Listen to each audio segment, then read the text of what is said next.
Welcome back to Primetime Sports Friday.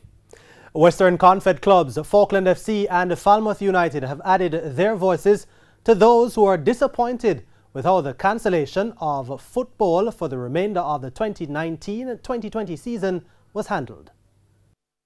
Falmouth United were leading the Western Confederation by 3 points over last year's Premier League playoff outfit Falkland FC.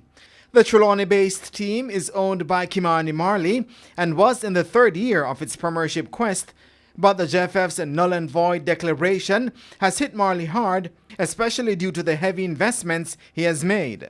Brought in Lenny Hyde and, shopped the island for some of the best talents that we can find, which was very costly, in transfer season, and to get many transfer all over the island.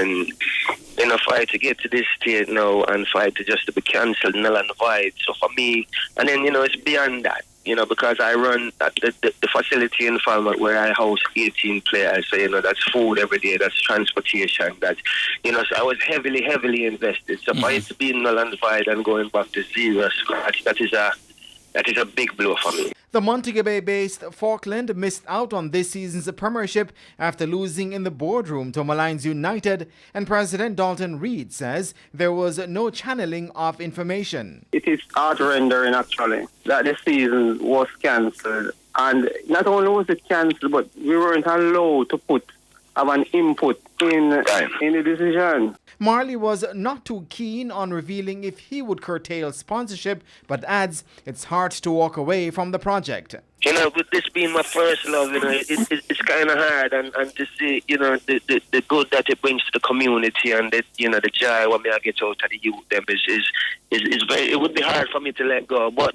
financial burden is something that I really have to sit down and make a decision from there. Reed lamented that it will be very difficult for the club and players to pick up the pieces. We are really considering our position. But you see, first you have to get over the pain, and based on how it was communicated, it did not leave much room for negotiation. They were peaking at the right time that, yes, we are going to make it. It is very devastating, to say the least. It's like a body blow. The decision by the JFF means that there will be no promotion or demotion for any competition.